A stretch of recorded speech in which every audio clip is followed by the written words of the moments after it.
G'day guys, Chronicles of Solid here and welcome back to another episode of Adventure News, the place where we talk the latest, the greatest and sometimes the hated adventure and dual sport stories. The first story is KTM's 390 Adventure. The big news coming out of India is that KTM have confirmed the 390 Adventure for 2019. There are a slew of sites confirming that President of Bajaj Auto, please let me know if I'm pronouncing that right, I'm pretty sure I butchered it, let me know in the comment section below.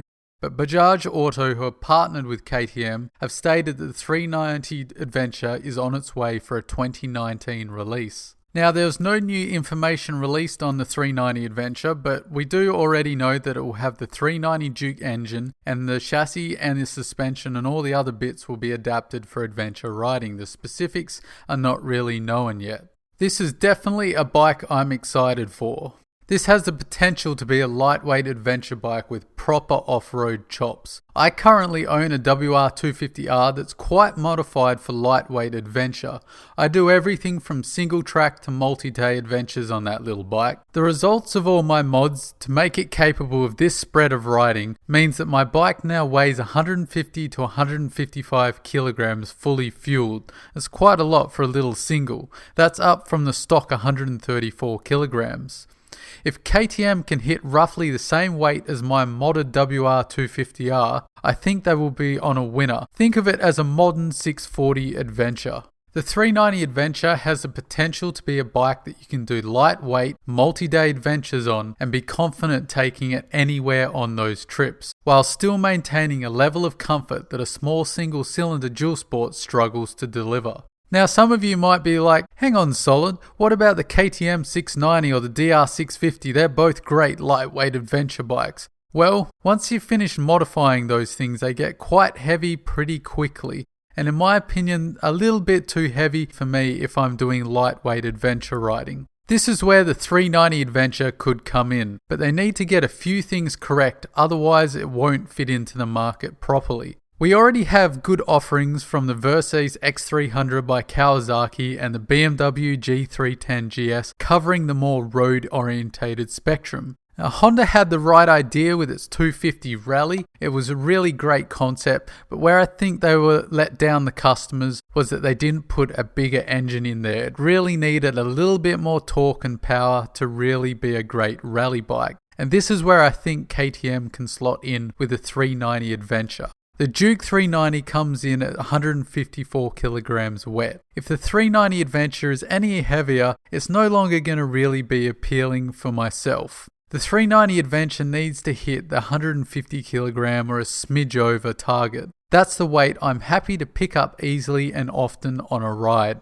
It also means I'm not too fatigued wrestling the bike around all day. The other things I want is decent ground clearance, capable suspension, and please don't be stingy with the fuel tank. If KTM can keep the weight right down and deliver a quality product out of the Indian plant with those key features, consider me very interested. Admittedly, it's hard to cover all of those requests and not have the bike cost the amount of a small moon. But I would like to finally see a major manufacturer really hit the lightweight rally bike target.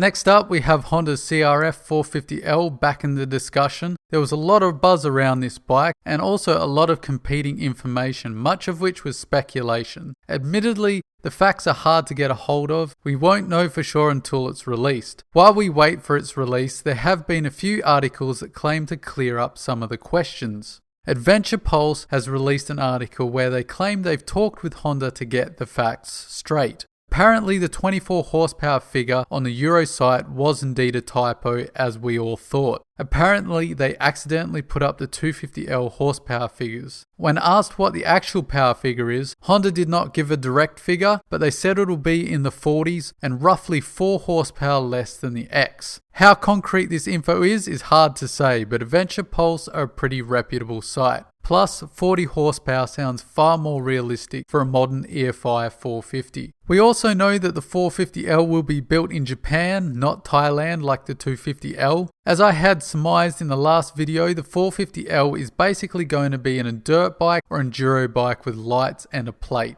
Oil will need to be changed every 1,000 kilometers and valve checks every 3,000 kilometers. Under enduro standards, that's pretty good maintenance wise, but as far as dual sport standards goes, that's pretty pathetic.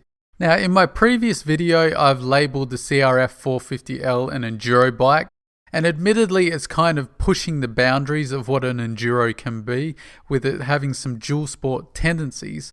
But I wanted to kind of confirm what I mean by a traditional dual sport, because a few of you were quite perplexed by the statement and we had some ongoing discussion about it.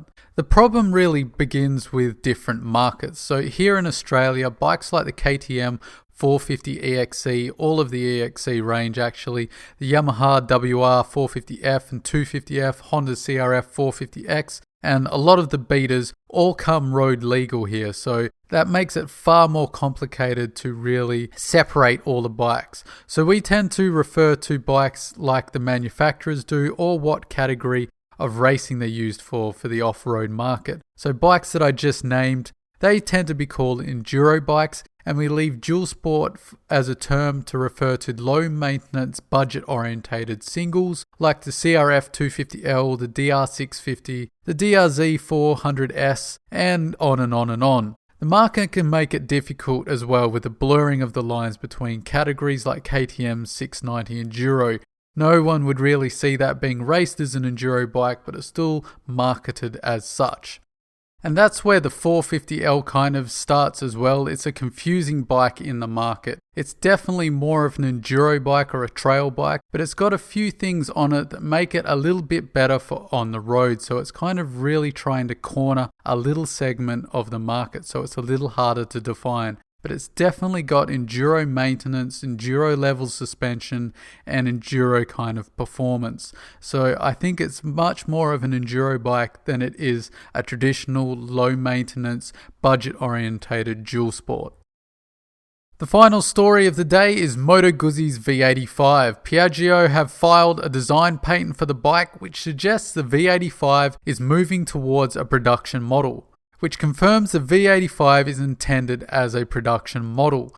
There are also some patent pictures with the submission, which we can look at to see that there are a few small changes that have occurred. This is quite a normal process, as the job of a concept bike is to wow the consumers and get some hype, whereas the job of the production bike is to keep the essence of the concept while maintaining practicality and viability for mass production. None of the changes appear to be too drastic, but here they are anyway.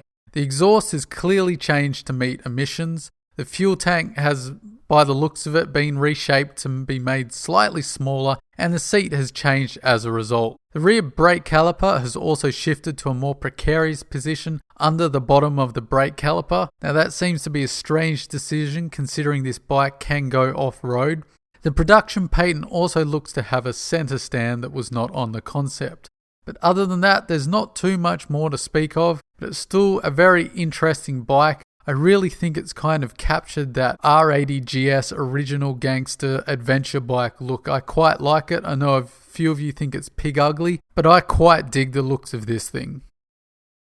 So that's it for this episode of Adventure News. Please leave your comments down in the comment section below. I'd love to hear what you guys have to say. And as always, I've been Chronicles of Solid, and I'll catch you in the next video. See you later.